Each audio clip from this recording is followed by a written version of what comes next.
नमस्कार, मैं हूं दिव्या और आप देख रहे हैं आंखें न्यूज 24। आइए सबसे पहले नजर डालते हैं आज के मुख्य समाचारों पर। नमस्कार, मैं हूं दिव्या और आप देख रहे हैं आंखें न्यूज 24। भारत रत्न पूर्व प्रधानमंत्री अटल बिहारी वाजपेयी की जयंती के अवसर पर बिहार में श्रद्धांजलि कार्यक्रम का आयोजन किया गया। इस मौके पर उप मुख्यमंत्री सम्राट चौधरी ने अटल बिहारी वाजपेयी को नमन करते हुए कहा कि आज का दिन अत्यंत महत्वपूर्ण है। अटल बिहारी वाजपेयी के बताए मार्ग पर चलना ही सच्ची श्रद्धांजलि और राज्य सरकार उनके विचारों और मार्गदर्शन का लगातार पालन करती है। उप मुख्यमंत्री सम्राट चौधरी ने कहा, अटल बिहारी वाजपेयी एक ऐसे नेता थे जिन्होंने देश को नई दिशा दी। उनके सिद्धांत आज भी उतने ही प्रासंगिक है। उन्होंने विश्वास जताया कि आने वाली पीढ़ियां भी अटल जी के विचारों से प्रेरणा लेगी। वहीं भाजपा के प्रदेश संजय सरावगी ने अटल बिहारी वाजपेयी को श्रद्धांजलि अर्पित की। उन्होंने कहा कि अटल बिहारी वाजपेयी ने बिहार को बहुत कुछ दिया और प्रदेश के प्रति उनका स्नेह और लगाव हमेशा बना रहा। अटल जी की जयंती पर एक राष्ट्र कवि, एक राष्ट्र निर्माता और राष्ट्र को जिन्होंने एक पूरा संदेश दिया कैसे मजबूती से देश खड़ा हो सकता है, सरदार अटल बिहारी वाजपेयी जी को नमन करने आए थे और नमन के माध्यम से उनके जो संकल्प थे भारत को श्रेष्ठ बनाने का, उस पर हम सभी लोग भारत रत्न देश के यशस्वी प्रधानमंत्री रहे आदरणीय अटल बिहारी वाजपेयी जी की 101वीं जयंती पूरा राष्ट्र मना रहा है। आदरणीय अटल बिहारी वाजपेयी इस देश को परमाणु संपन्न राष्ट्र बनाए थे। अटल जी ने ऐसी बहुत सारी योजनाएं दी जो आज देश विकास के पथ पर अग्रसर है। मैं तो मिथिला से आता हूँ और मिथिला हमेशा ऋणी रहेगा अटल जी का, क्योंकि मैथिली को अष्टम अनुसूची में शामिल करने का काम अटल बिहारी वाजपेयी जी ने किया। आज मिथिला और बिहार के ही नहीं, दक्षिण के राज्यों के भी छात्र आज मैथिली को अपनाकर यूपीएससी और बीपीएससी में आज वो पास आउट हो रहे हैं, डीएमएसपी बन रहे हैं। और अटल जी ने बहुत कुछ बिहार को भी दिया और राष्ट्र को भी दिया। और अटल जी का बिहार के प्रति एक विशेष लगाव था। वो कहते थे आप बिहारी और मैं अटल बिहारी। आज देश अटल जी को सत नमन कर रहा है। सरदार अटल बिहारी वाजपेयी जी का 101वां जयंती पर हम लोग श्रद्धांजलि अर्पित की, जिन्होंने आत्मनिर्भर बिहार का, भय भूख भ्रष्टाचार से मुक्त भारत का कल्पना को साकार किया और जिन्होंने मां भारती के संतानों को एक गौरव प्रदान किया, भारत को आत्मनिर्भर बनाया, शक्ति संपन्न राष्ट्र का आगाज कराया। और भारत के प्रधानमंत्री नरेंद्र मोदी जी पूरी तरह से आत्मनिर्भर भारत बनाने के उनके सपनों को साकार कर रहे हैं। नमस्कार, मैं हूं दिव्या और आप देख रहे हैं आंखें न्यूज 24। बिहार के गृह मंत्री सम्राट चौधरी के अपराध को लेकर दिए गए बयान पर सियासत तेज हो गई। सम्राट चौधरी ने कहा, अपराधी अपना ठिकाना खोज ले और बिहार छोड़कर निकल जाए। लेकिन इस बयान के कुछ ही घंटों बाद बिहार के कई जिलों में आपराधिक घटनाएं सामने आई। इसी को लेकर राष्ट्रीय जनता दल के मुख्य प्रवक्ता शक्ति सिंह यादव ने सरकार और गृह मंत्री पर तीखा हमला बोला। शक्ति सिंह यादव ने कहा, गृह मंत्री रोज लंबे चौड़े बयान देते हैं और अपराधियों को बिहार से भगा दिया जाएगा, लेकिन जमीनी हकीकत कुछ और ही बयां कर रही है। उन्होंने सम्राट चौधरी के बयान के ठीक बाद समस्तीपुर में एक भाजपा नेता की गोली मारकर हत्या कर दी गई। बेगूसराय, पटना, मोतिहारी समेत कई जिलों में अपराध की घटनाएं सामने आई हैं।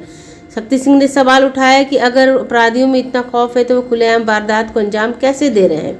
उन्होंने कहा, बिहार में कानून राज दिखना चाहिए, लेकिन वह चयनित तौर पर नहीं बल्कि सभी के लिए समान रूप से लागू होना चाहिए।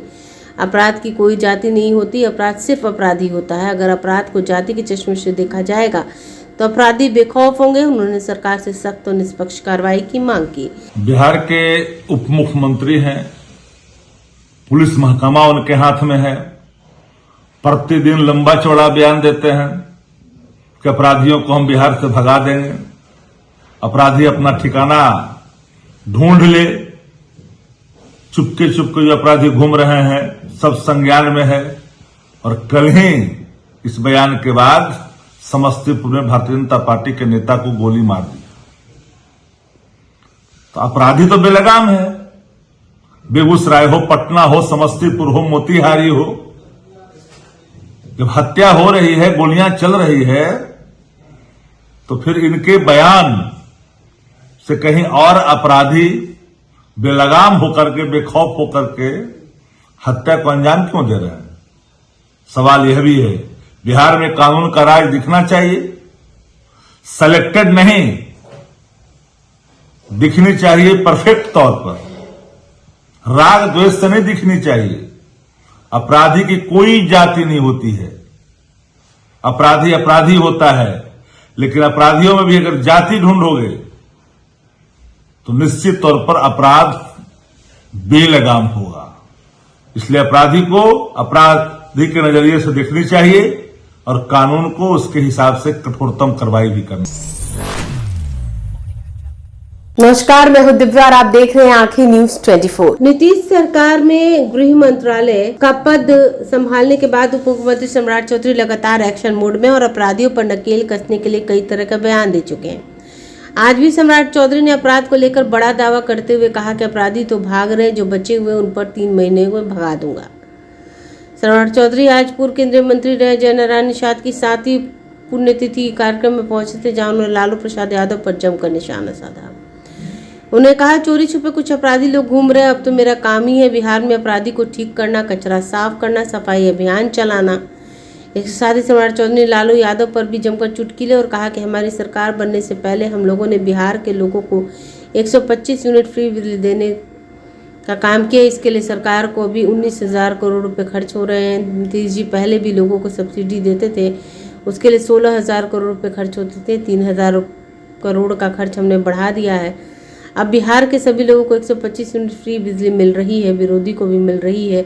तो लालू प्रसाद यादव जी के घर का बिजली बिल आता है तो 125 यूनिट फ्री रहता है। उन्होंने कहा, एनडीए के शासन के पहले लालू प्रसाद यादव मुख्यमंत्री काफ़ी जोरदार थे। मुख्यमंत्री ने उस वक्त ये कहते थे कि बाढ़ अगर नहीं आएगी तो मछली कैसे खाएंगे। आदरणीय मुख्यमंत्री नीतीश कुमार जी के नेतृत्व में लगातार सुशासन की व्यवस्था खड़ी हुई है सर, और मोदी जी और नीतीश जी की जोड़ी बिहार में अर्थव्यवस्था को ठीक करने का संकल्प लिया।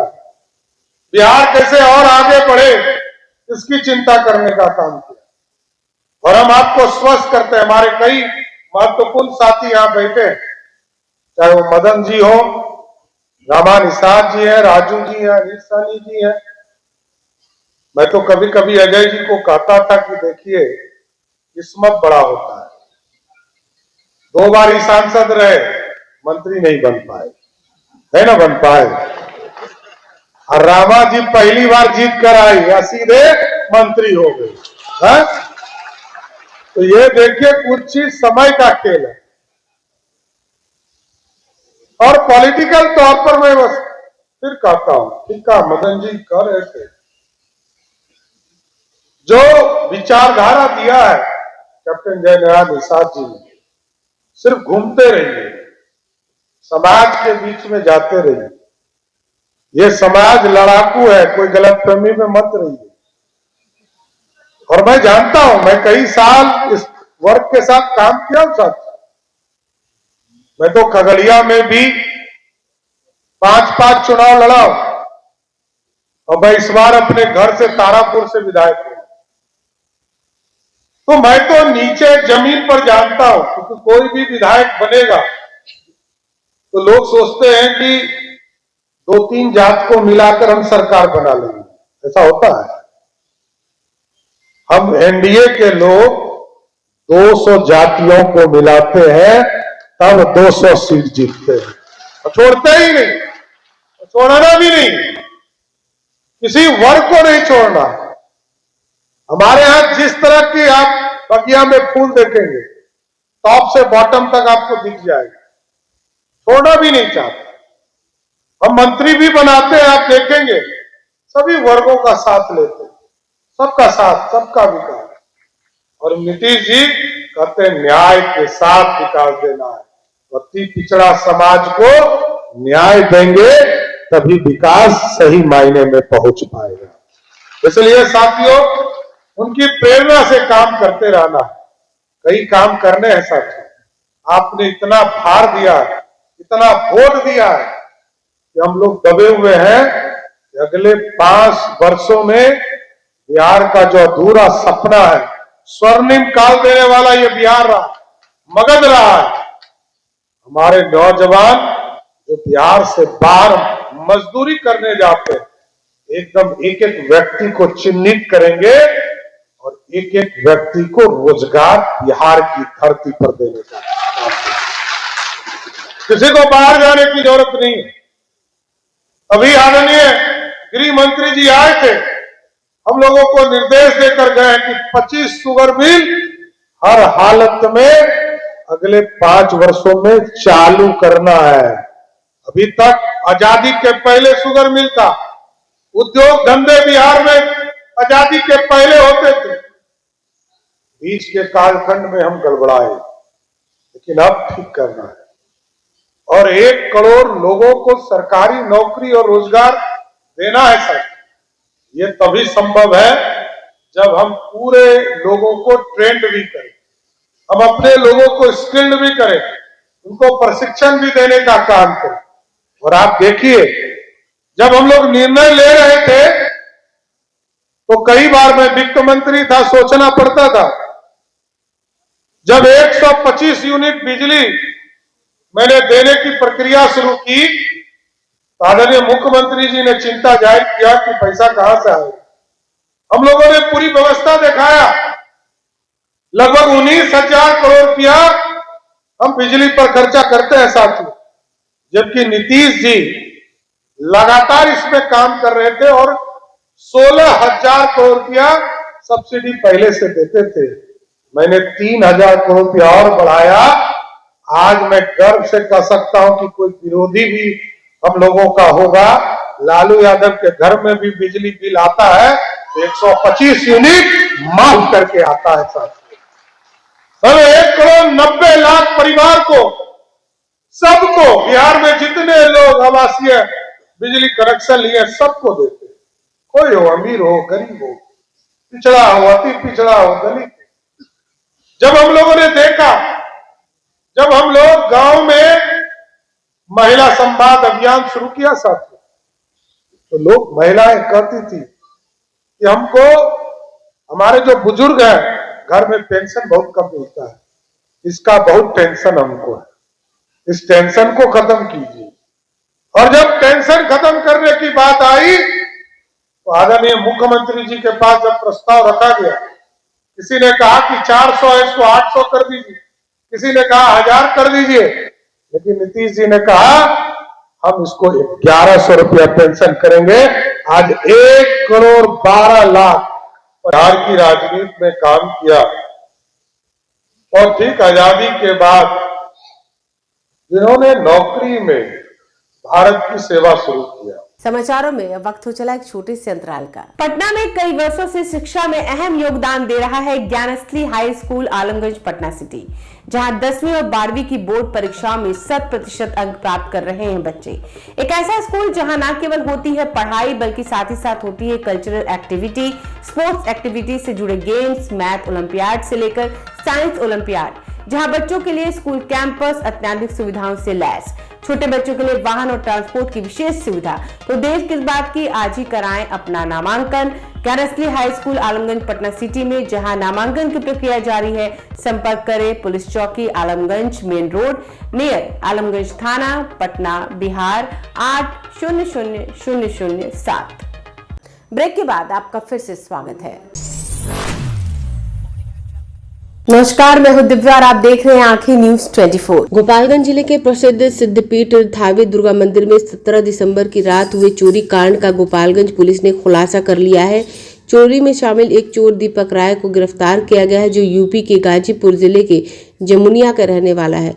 उसके पास से घटना में प्रयुक्त जैकेट और कटर का बरामदगी किया गया है। गोपालगंज एसपी अवधेश दीक्षित ने बताया कि थावे मंदिर में 17 दिसंबर की रात चोरी हुई थी। हमने 12 पुलिस टीम बनाया था, जिसमें एक चोर दीपक राय को गिरफ्तार किया गया, जो गाजीपुर जिले का रहने वाला है। वो पूर्व से आपराधिक इतिहास रहा है, जेल में रहा है। इसके पास से घटना के दिन पहने जैकेट, बैग और कटर बरामद किया गया। बाइक को चिन्हित किया गया। यह पेशेवर अपराधी है, इसने मंदिर की रेकी की थी। गूगल से मंदिर की जानकारी और क्राइम को लेकर जानकारी ली। घटना में मोबाइल यूज नहीं किया और वहीं घटना के बाद गोल्ड का रेट सर्च किया गया तो इसमें चोरी का सामान अपने साथी को दे दिया, जिसकी गिरफ्तारी के लिए छापेमारी की जा रही है। दिनांक 17 और 18 की रात में 2 चोरों के द्वारा थावे भवानी के मंदिर में मुकुट, हार और कुछ और अन्य आभूषणों की चोरी की गई थी। इसमें क्योंकि प्रशासन और पुलिस के स्तर से चूक हुई थी, तो हम लोगों ने इसमें जो टीओपी प्रभारी हैं और वहाँ के जो अन्य कर्मी हैं, पुलिसकर्मी, उन पर सब पे कार्रवाई की थी। और क्योंकि चूक भयंकर थी, तो इसमें हम लोगों के स्तर से भी इसकी जो लापरवाही है उसकी हम लोग जवाबदेही लेते हैं, जिम्मेदारी हम लोग लेते हैं एज ए पुलिस अधीक्षक। हम लोगों ने इसमें, क्योंकि घटना काफ़ी संवेदनशील थी, तो हम लोगों ने कई सारी SIT बनाई गई थी और लगभग 12 के आसपास टीम्स अलग अलग बिंदुओं पे काम कर रही थी। कुछ स्थानीय लोगों पे, कुछ दूसरे जिलों के, दूसरे राज्यों के क्रिमिनल्स पे भी काम किया जा रहा था। उसी क्रम में हम लोगों ने एक व्यक्ति पे फोकस किया जिसका नाम दीपक राय है। ये इसके फादर का नाम देवानंद राय है। ये जमनिया थाना गाजीपुर का रहने वाला है और इसकी हम लोगों ने कल एटवा पुल से गिरफ्तारी की है और इसने अपने अपराध को स्वीकार किया है। इसके द्वारा पूर्व में भी कई सारे ऐसे मंदिर चोरी में अपराध किए गए हैं। इसी साल मार्च 2025 में इसके द्वारा महू जिले के कोतवाली थाने में शीतला माता मंदिर में चोरी की घटना कारित की थी, जिसमें जेल गया था और 13 नवंबर को जेल से छूटा है। जेल से छूटने के बाद में फिर इसने थावे मंदिर और पुणे के एक बड़े मंदिर की रेकी करना स्टार्ट किया। वहाँ के सोने मुकुट के बारे में इसने गूगल पे और यूट्यूब पे अच्छे से सर्च किया और 10 और 11 की रात में थावे मंदिर में आकर प्रॉपर रेकी की और जिस तरह से घटना कारित की गई है उसी तरह से इसके द्वारा रेकी किया गया।